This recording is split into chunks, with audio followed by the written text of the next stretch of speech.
being a creator is like a game of it's like water bending or like Aikido. You would be so surprised on the level of mundane work that you don't actually need to do. How do you guarantee, or what do you do to make it so that the podcast you start is almost a guarantee? But what I've seen from CEOs is the best way to move up the ladder of leverage is to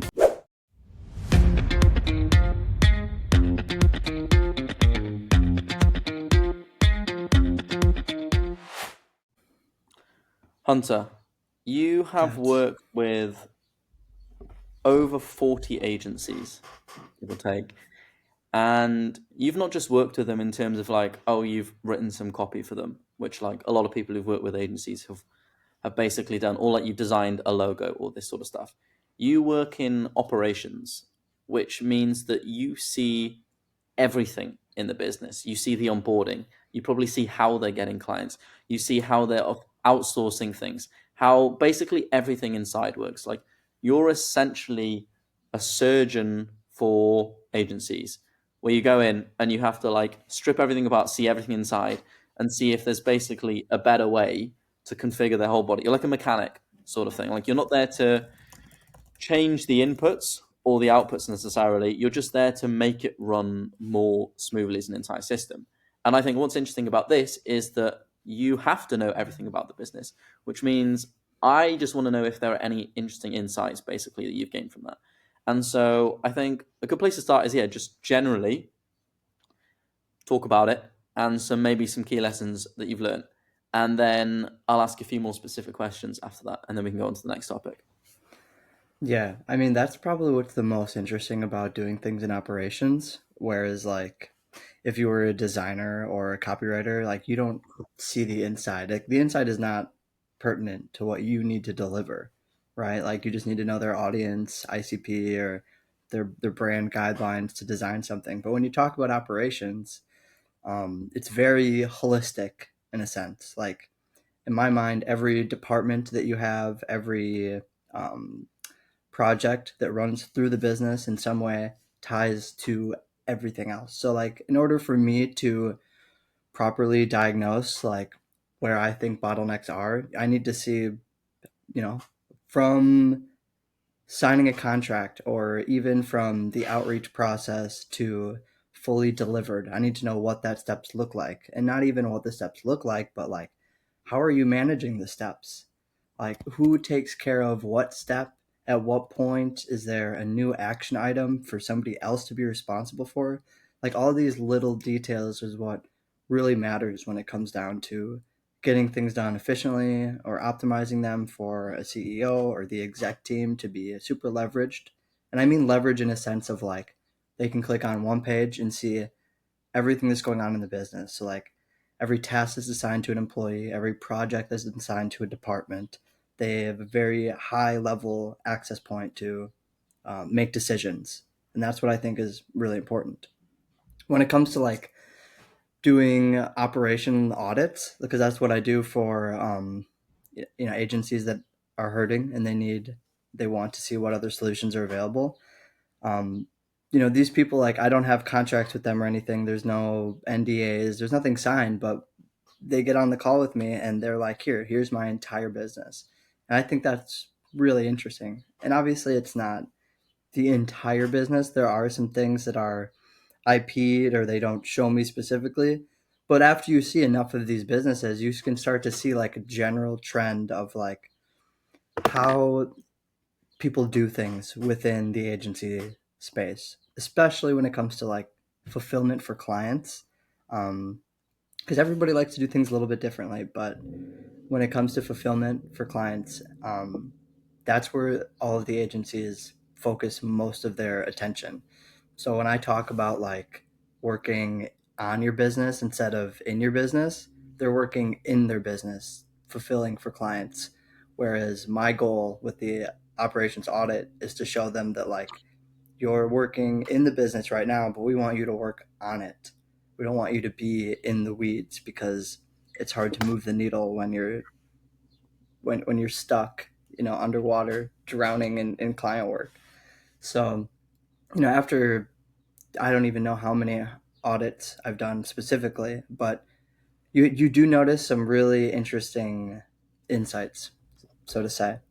One thing that I think is really interesting is that, so for example, I've worked with many different email marketing agencies, and we all start with a similar place.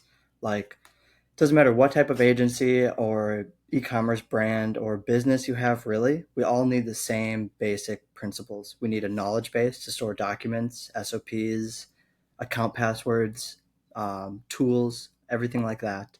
We need a project management system to so people can deliver. We can sort tasks. We can attach notes. We can attach documents. So everything is very connected and cohesive. Task management, obviously, that goes into project management. I like to add notes, and I also like to add workspaces, which are essentially like virtual offices for these agencies.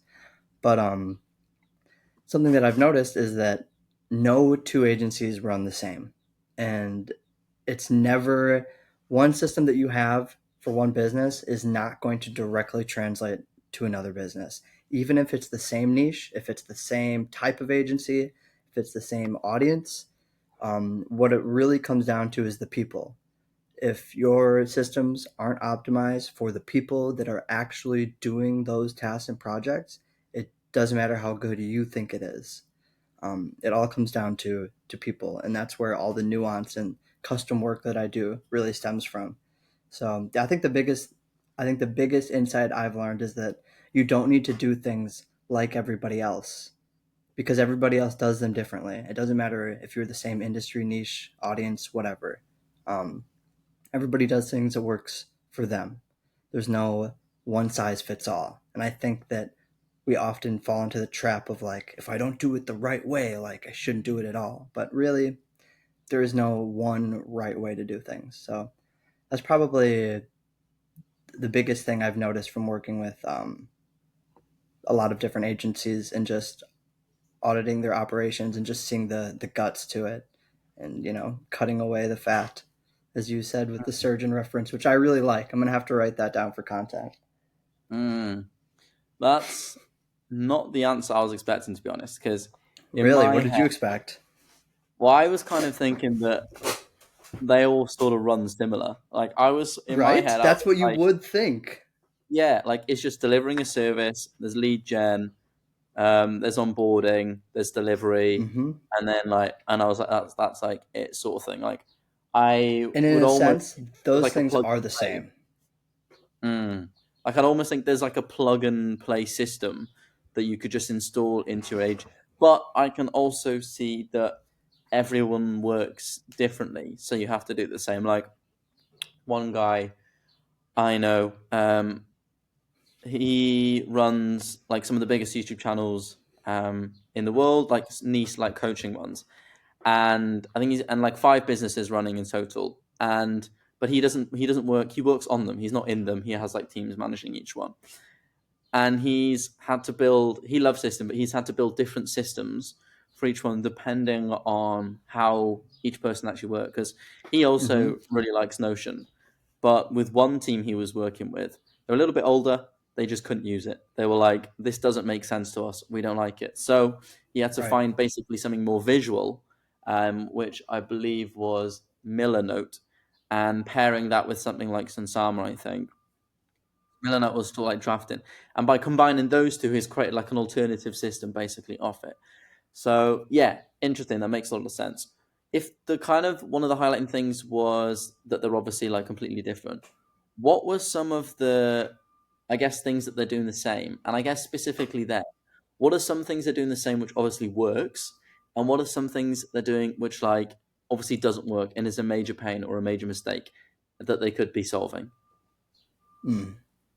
I think one of the things that people do the same in a lot of senses is having. So if you're in the agency space and you have an agency, you're working with clients, you sign a couple of clients, and you're the one that's responsible for those accounts. You're delivering the services, you're talking with them, you're communicating problems and the actual service itself, the fulfillment. the thing you want to do to stop working on the business instead of in the business is hire people that are experienced in whatever service you're fulfilling to manage those accounts. And that can be tricky because you have to train people how to speak to clients, how to handle problems, and that can be ongoing. And it's dependent on the type of business. Like if you have a service that you deliver that's the same every time for a client, it can be easier to train people to do the same things every time. For someone like me, given the work is so custom, it's a little bit more difficult to train people to take over accounts. But what I've seen from CEOs is the best way to move up the ladder of leverage is to, instead of you being responsible for client accounts, is to create account managers that are responsible for the client accounts, and not necessarily just delivering. Depending on how high you scale, you want to get a team under those account managers that can manage them, the team doing the actual fulfillment, whereas the account managers are managing the projects, making sure deadlines are being met, communicating with the clients, those types of things. I think regardless of the niche, or it doesn't necessarily have to be agency, I just think having project managers in general is something that's overlooked because we want to be so involved. And I'm not saying you shouldn't be. I don't think that you should just completely take a back seat once you have account or project managers that are managing your team. But those are the sort of things that can help you step away from working in the business to on the business, is having people that manage a team. And at first it's just, you're the one managing the team, but you want to have somebody manage that team, which is where the account managers come in. And I've seen these people, like, these are probably some of the most high leverage people you can have because they're going to take a lot of the stress and headaches away from you because they're solving things that normally you would. Um, yeah, so non dependent on the agency, use case, niche. If you're delivering a service, eventually, instead of you delivering and managing the fulfillment of that service, you want to hire a team to deliver the service, and then you want to hire someone to manage the team delivering that service. And that way you can hire or sign on many more clients. It'll be much easier to build out a team, um, much easier to build out SOPs. But yeah, I think those are some of the same things I've seen people do that work really well for moving up that ladder of leverage. And what about common mistakes? Mm. I think the common mistakes is something I've learned recently too with hiring a VA, is that doing too much work that you don't actually need to do. Like it's so common to see people doing tasks that they don't realize can be outsourced. Like they think that they're the only one who could possibly do that. But if they were to record a 20-minute loom just walking through the process of them doing the thing, 80% chances are a VA could do it. And then maybe you got to add in an SOP with some extra details, with conceptually how you think about things might be important, but you would be so surprised on the level of mundane work that you don't actually need to do, that you think you need to do because you're the only one who could do it. When in reality, you're not.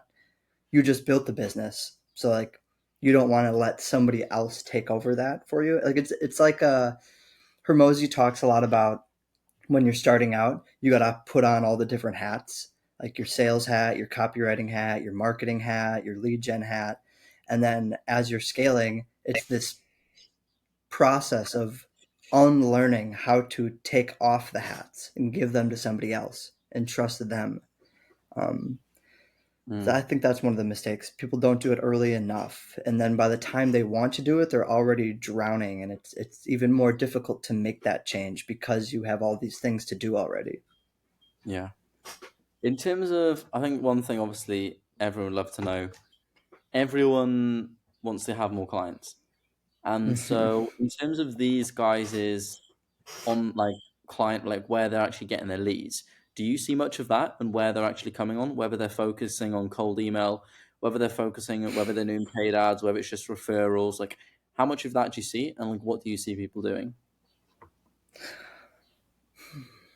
I do see it depends on the agency.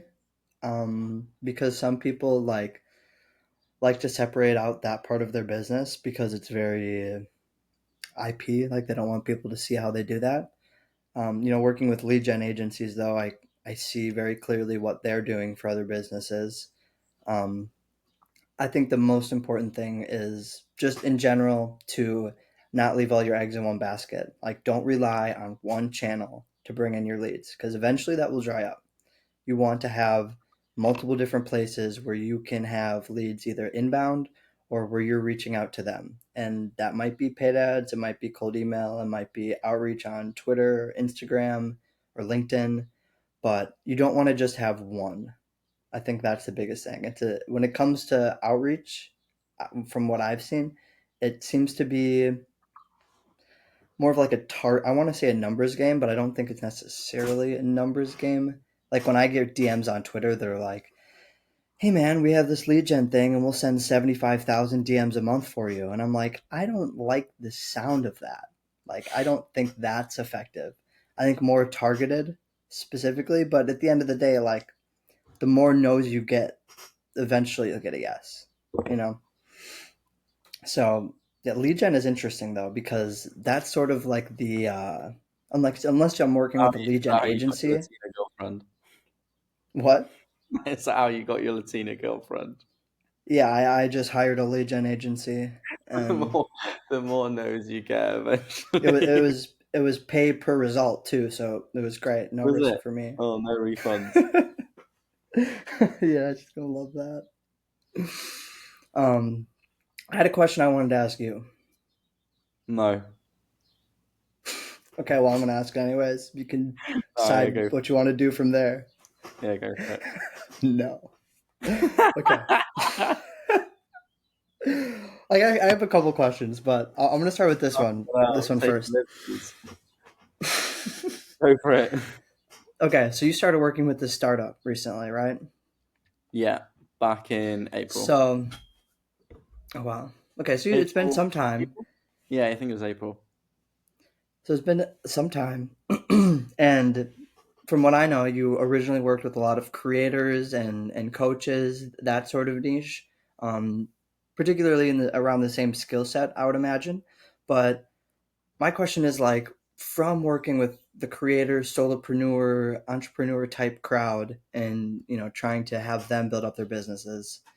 What have you noticed that's different about working with a startup or like more of an organized business? Because in my mind, I think of a startup as like it's much more target oriented, like goal oriented. When it comes to getting all the teams aligned for you know increasing revenue or whatever it might be. I'm just really curious to see what you've noticed about going from creators to now startups and what's something that you found the most surprising. Mm. So yeah, have worked with a lot of different types of creators. Not just same. You do get a lot of people similar skill set trying to do copy, but like mindset coaches. One is a dog coach who I'm actually building out a funnel for at the moment. Not a dog coach, but helps Sounds people like a find dream the job. perfect breed. Helping people find the right breed. So really niche stuff. I think the biggest difference is that you've almost initially got more choice of what to do when it comes to regular Really? business because if you're a creator, the main thing you have as a creator is you've sorted out your lead flow, right? And Mm-hmm. so being a creator is like a game of if you it's like water bending or like aikido. Like you've got energy. If you don't know aikido, it's like the martial art where you use I'm your opponent's somewhat power. familiar. Yeah, and then like you Yeah. do shit with it. And so this is Mm-hmm. almost how I see like creators. Like creators write content. When you write content, you get traffic. You don't really need to. You don't really like want to be doing loads of cold email or like stuff like that. You can if you want, and you can do a load of things. But ultimately, the thing you have the most when you've already got an audience is it's just a matter of okay, how do I like monetize this? And the other thing you have as a creator, the creator already has like the personal brand, and you're ultimately Mm-hmm. like when it comes to being you're just selling access. Like if you think about I don't know, let's just say I'm in Gadsby, for example. The base layer of access you get to Ayman Who Gadzi is that is for people that don't know? Ayman Gadzi, like the most popular, like just like build a social media marketing agency coach guy on YouTube, Okay. and he the base layer of access you get to him is just his YouTube videos, and then from there, like maybe you can. He's probably got an email list. I don't know. The next layer up is I'm maybe there's sure. a course. So you're getting a little bit closer to him, some information he wouldn't share normally on his YouTube, and you can get the next layer of access. Then is maybe his community, where maybe you get a live call with a coach underneath him, or maybe even him. I'm not sure how it's structured, and it's a little closer. The next layer would maybe a mastermind, so it's just a tight knit group, and I'm in Gadsy. Then the top layer is maybe you get a one-to-one call, and so what you're doing as a creator, because everyone you're this like influencer, everyone wants to be with you, get access to you. All your offers are basically just your value ladder is just access, and there's different layers of access the closer you can get to this person. Now, when it comes to regular business, the you can write content, right? But the content you write is slightly produced is slightly different. It can't just be about the person, so it's a little bit more tricky. You got to get more creative. You can do cold email, you can do cold DMs, you can do paid ads, all of these sort of things. There's no one set way. You're not just like taking traffic. If you there is no almost base layer traffic initially, you have to create that base layer traffic, and it could be anything, right? Because you don't just already have this audience that you have from being a creator. So that's probably one of the biggest difference. And to be honest, it's also I've enjoyed it a lot more because a lot of it creators are honestly like terrible. I mean, I guess a lot of people don't care that marketing, but everyone thinks that if you're good at building an audience, you must be good at marketing. Furthest thing from the truth. There are, if anything, like some of the big creators who are going to be starting to work with, they're on like Instagram. They've got like anywhere from like 100,000 to up to like 6 million followers. And one of them, Hmm. they have literally no idea what to do with the audience. They just got popular, basically, or the model or something like this, and they have no idea how to go about monetizing it or anything like that. So being a creator does not equal marketing knowledge. Whereas what I found more fun with the businesses is you're actually dealing with a real business with things like systems that are going on. Like I don't know, it almost feels like more grown up play in a weird way, which I've Hmm. enjoyed. And yeah, the startup I've just been working with, they just hit 250,000 a year. So nothing crazy. It's not like seven figures yet or anything like that. Hopefully it will be soon. But for a startup, like most startups never even make money. So they're still doing very well considering. And Hmm. my biggest lesson in like the 3 or 4 months there actually comes from a podcast that I listened called the SaaStr podcast. And I'm not actually sure who the host was, but he started a bunch of startups. He's very knowledgeable about it. And the first thing I did when I started working this startup was I was like, I should probably start consuming some like SaaS content because I don't really know anything about it.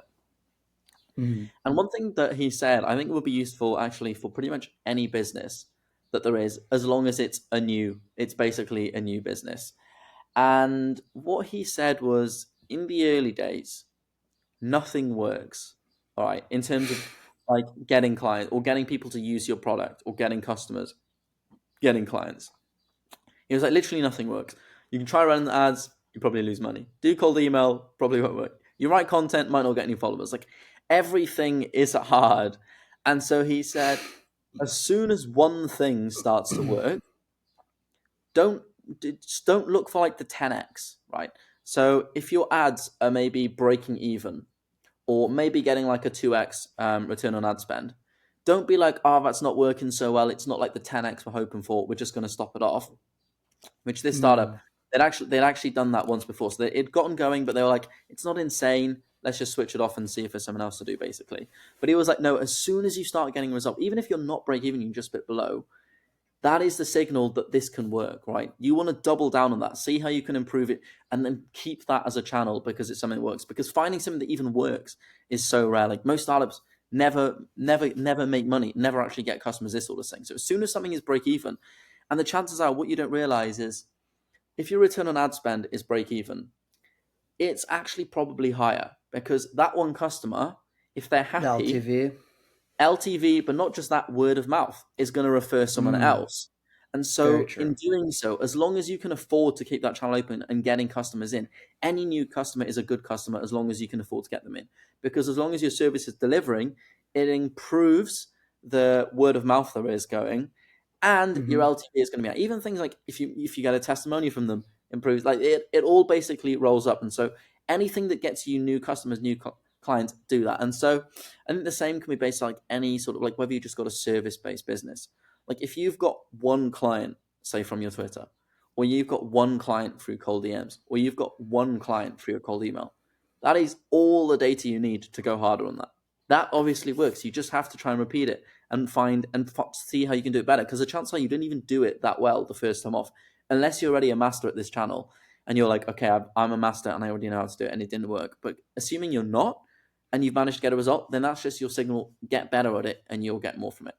So yeah, recently one of the things that's been the pushing the subs is like the ads are back up and running now, and we just launched a discount campaign this week as well, which also ties into like return on ad spend not being like almost the best metric, because obviously during this week where we're pushing a discount at the moment, we're seeing a massive uptick in subs coming off. Now, a lot of these people might have come in from the ads, but it wasn't initially registered as return on ad spend because they maybe just did the free trial and then didn't actually upgrade and just stayed on the list. But as soon as we push this discount for this first year, they might get on. And once again, their LTV might be massive if they stick around for, say, the next 10 years, which is like not out of Right. question if it continues for this long. So that's probably been my biggest lesson is like if something works even a little bit in the early days, go really hard on it. That's all the data you need. And obviously, don't just mean that you don't try anything else because you don't want to fall into mediocrity and like stop experimenting and find Right. another channel. By all means, but find that channel that works and then keep adding more. One final lesson on this. The first thing I did when I started working with these guys is I basically like mapped out every single option they could do to grow this business, like a whole like a marketing map basically. And then I had to call my mentor and I was like, how does it look to you? Which channel do you think like I was like how I was also like how do we 10x the startup? Like what channel do I focus on to 10x it? And he was like, if you want to 10x this thing, it's not just going to be one channel. You're going to have to do all of this at the same time, was his ultimate thing. He was like, if you can do all of this at the same time, then that's when this sort of 10x, which I think ties into what Charlie Munger always says, which is like Lollapalooza. He was like, if you want a Lollapalooza effect, so like if you want to basically create a massive effect, chances are it's not just going to be one thing. It's going to be a lot of little things all adding up together, driving this. And yes, every now and then, like for example, school, they've partnered with Hormozy and brought him in. That's obviously just 10x the business theoretically within one because he has that audience. But those don't happen all the time. Before that, you got to do all these little things that slowly bring the shoots. So yeah, those have been my biggest lessons. That's really interesting because, like, for any creator that's ever started to build an audience, you know how hard it is to just start. Like, it feels like you're never going to get any followers. It feels like everything that you're doing just doesn't work because nothing works at first. I think that I think a lot of creators can feel that pain, no matter if it's a startup or somebody just building an audience, because it is painful at first. And if you can survive that, if you can survive that, you can do a lot. I Yeah. remember when I first built my first Notion template, and I was like, how do I get people to download this? You know, like I don't have like I think I had 50 followers. I was like, I don't have an audience. Like if I post about this, it's not going to get any likes. And I think for about a month, every day for a couple hours, I would post it in Facebook groups, subreddits, LinkedIn groups every day for hours because then I didn't stick with just one channel, you know, like, but I found it worked, and I was like, okay, this works. It didn't work super well, but I was just like, it works. So I'm gonna go as hard as I can on all of these different things while it's still working, and that's just what reminded me of you saying that, where if something does work, don't look for like the 10x. Like we're so accustomed to that because on social media you see all these crazy things that are unrealistic, and most of the times people miss the low hanging fruit looking for the big The break. magic pill. And Yeah. yeah, right, right. Where if you collected all that low hanging fruit, like you'd probably get there way faster. But Mm. Actually yeah, reminds me of first proper ghostwriting client because when I first started on Twitter, and I think I might have said this, but basically we got a lead, booked on a sales call, thought I'd closed it, told friends, family, whoa, we've made it. Then the guy just like bailed, disappeared basically. And I remember like being so disheartened. But realistically, I shouldn't have been because I got a book call with literally my perfect ICP after just a few months of doing this. And instead, Mm-hmm. the real signal there is, holy shit, this works. You're attracting the right people. You've got them on a call. Now you just need to do more of what you were doing before to get more of those calls. And ultimately, it's going to lead to a client. So yeah, I Yeah. think, I mean, I guess a lesson there would be also just to lower what your actual goal is initially. Like if your goal is to get your first client or get 10 clients, like what's the goal before that? Let's book a call. What's the goal before that? Literally just get a reply. Once you got a reply, this works. Just do more of it, get more replies, and then figure out, okay, how do I get the replies to calls? How do I get calls and convert it, basically? Um, I have a question. So, No. so I don't know what episode of this podcast this is, like episode 5 or something, or I think whatever. it's 5. Ultimately, so like this is, I think for both, it's like a side hustle to the side hustle, which is now a main hustle. So it's like something on the side to do for fun, to chat, to experiment. How, if we're starting a podcast, and this is almost more to be interesting for whoever's listening, but also for us, how do how do you guarantee, or what do you do to make it so that the podcast you start is almost a guarantee? Given that like podcasting is like probably one of the hardest things ever for people to actually get into and stick to. Like almost no one, very few people seem to stick to it. Very few people actually do well with it. Very few people even get it to grow. How do you guarantee? Because at the moment, I'd say at the moment we're pretty chill with this, right? I wouldn't say beyond getting it done, we're not trying like a ton. But how do you guarantee that the podcast you're doing is a success? Let Mm. me know, yeah, what your thoughts, ideas are. You can think about for a second, and I'll tell you mine as well. That's interesting because I can think about it from a couple different ways. Like, I can see why it's difficult for people to start and continue to grow a successful podcast. Because, like, if we look at our stats right now, it's nothing, nothing crazy. I could see people that, especially if they're doing it alone, could get really disheartened by that. Um, I think ultimately it comes down to just What doing are on? hundreds of Do we have any? episodes. Actually, do we have? I haven't actually. I don't. I'm not in the Spotify. Do we have any listens on Spotify itself? Yeah, yeah, yeah. I can send you the stats. It's nothing Yeah. like Yeah. it's not going to blow your mind, but like, yes, there are people listening on Spotify and Apple Music, and we very much appreciate that. Probably more on YouTube, to be honest, but we'll see. We'll just see how that goes. But to answer your question, I think two things. Two, one, consistency. Like, our first episode was terrible. We didn't even promote it. Second episode was a little bit better. And every episode after that is just going to get better and better as we learn how to speak, communicate, articulate ourselves, and express our personalities, which is what people can relate to.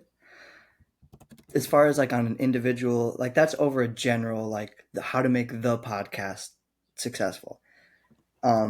Just being consistent, showing your personality, but on an individual episode basis, like how do you make the episode successful, like worth it for somebody to listen to and be like, I need to come back and hear what they have to say next time.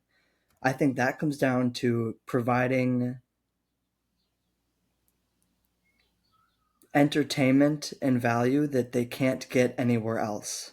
And those words are very subjective, so they mean different things to different people. I think for me, entertainment means like your personality.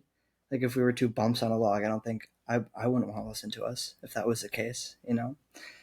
And secondly, information they can't get anywhere else. So like I think we talk a lot about the different inner workings of what it's like to be at this stage of entrepreneurship, if you want to call it that. Like you often hear things from people just starting or at the top already. So I think we're providing this middle ground of information for people just starting, which in my mind is information they can't get anywhere else. But I'm sure you could if you looked really, really hard, but I think it comes off in a different way. I think we can articulate more in detail, um, and it ties into the personality, which is like entertaining at the same time. So like on an informational level, how to make the individual episode successful where somebody listens to it and they're like, yes, I want to listen to the next one. I think providing information that they can't get anywhere else and making them feel like heard, like we understand you. We know the problems you're going through and it sucks, but like we did it. We can show you how we did it.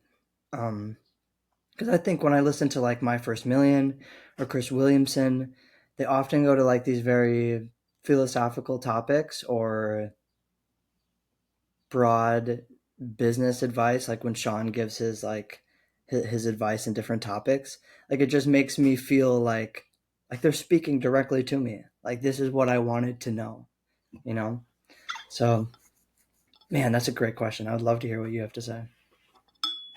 Yeah, so I thought of my answer as you were talking. I had a rough answer, but I've categorized it, or I basically made it tidy in the time you're talking. And so, I, Articulated it.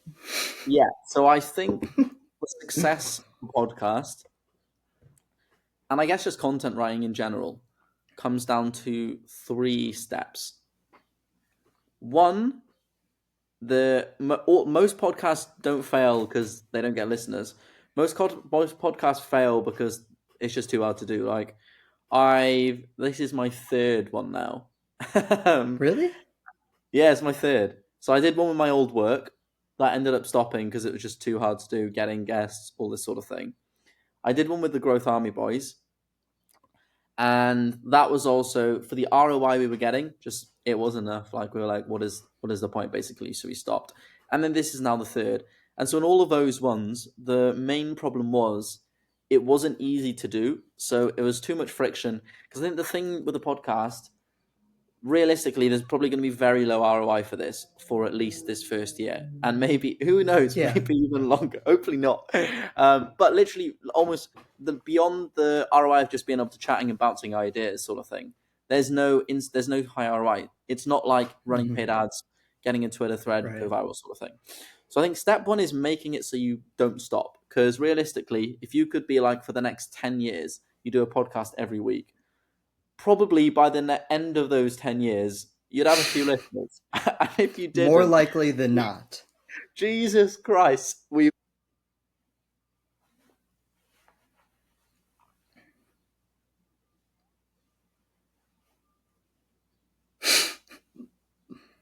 Right.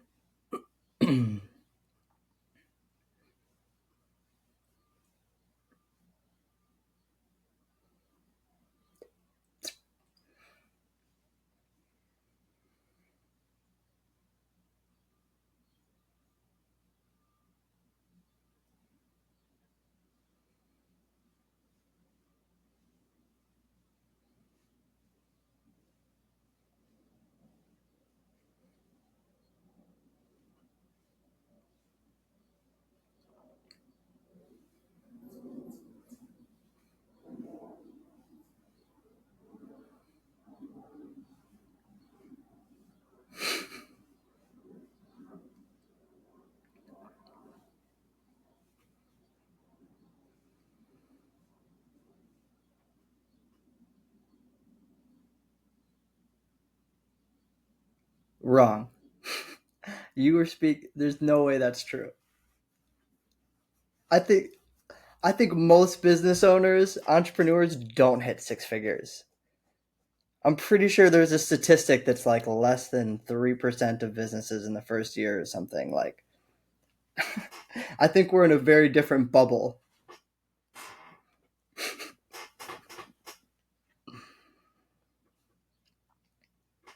Right.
That was funny.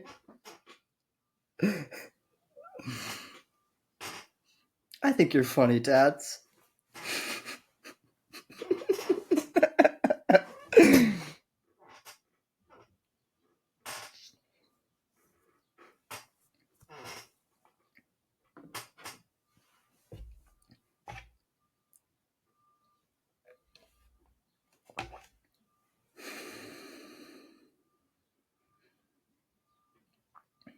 Right.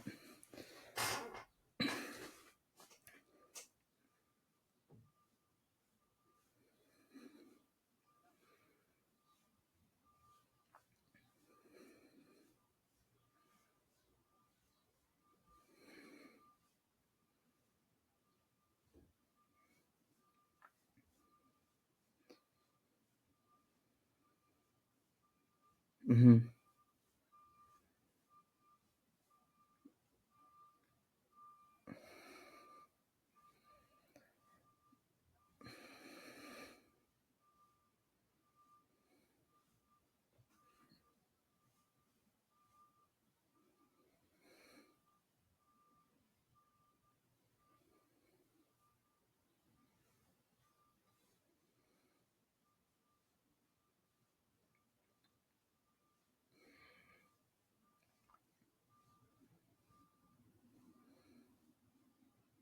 I still got them. All of them. They're all hanging up.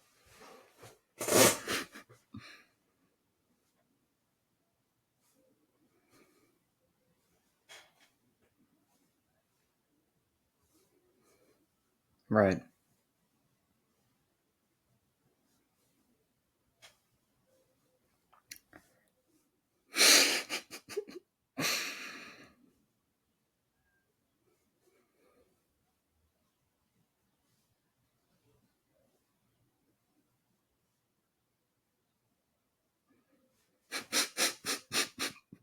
I think that adds to the aesthetic.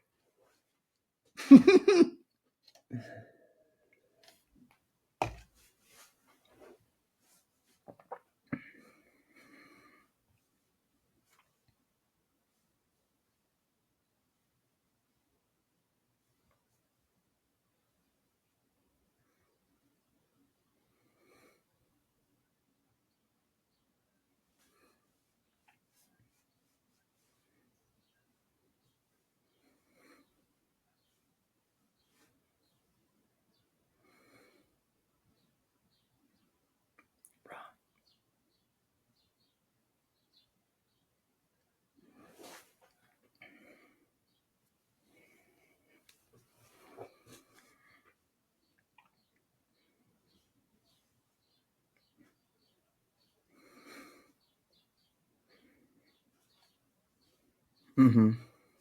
Right. Definitely. I think that will be a very big needle moving growth lever is getting big guests. Once we feel good with the production quality, we're at more of a spot that we want to be at. And I think that will come with time as we figure out what we want to do. Secondly, I think I don't. You know how like every creator has a lead magnet, or like pretty much.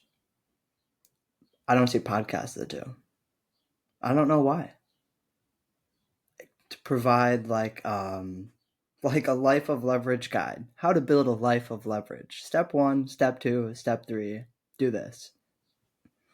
I'm not saying we're going to do that. I'm just saying like there are a lot of opportunities that you might not see, especially where we can stand out and be different and provide different sorts of value. Um I don't know. I would love to. Right. That's it.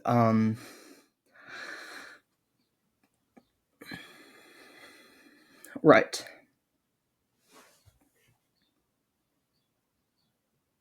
Right.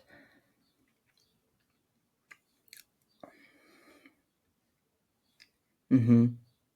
Mhm.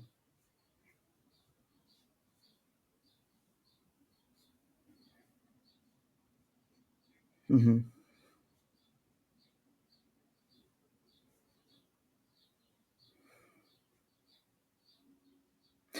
Okay.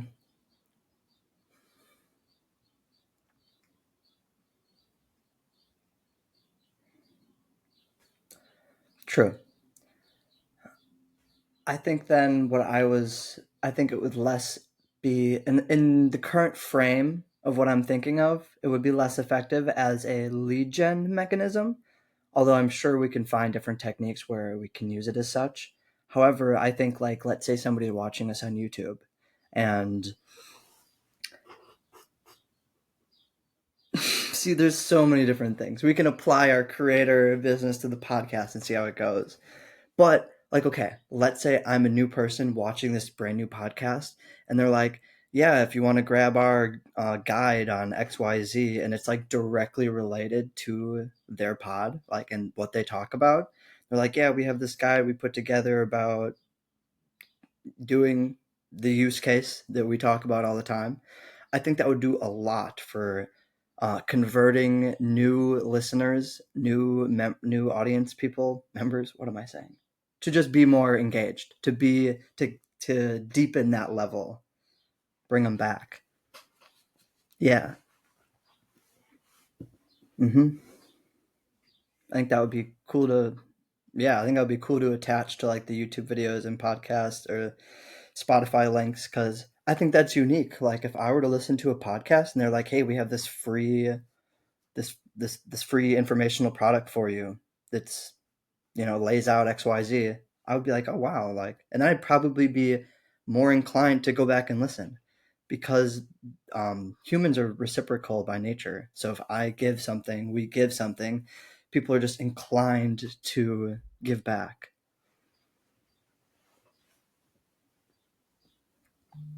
It's a wrap. Like, comment, leave 5 stars in the reviews. It really means a lot to us as we are, just starting this journey.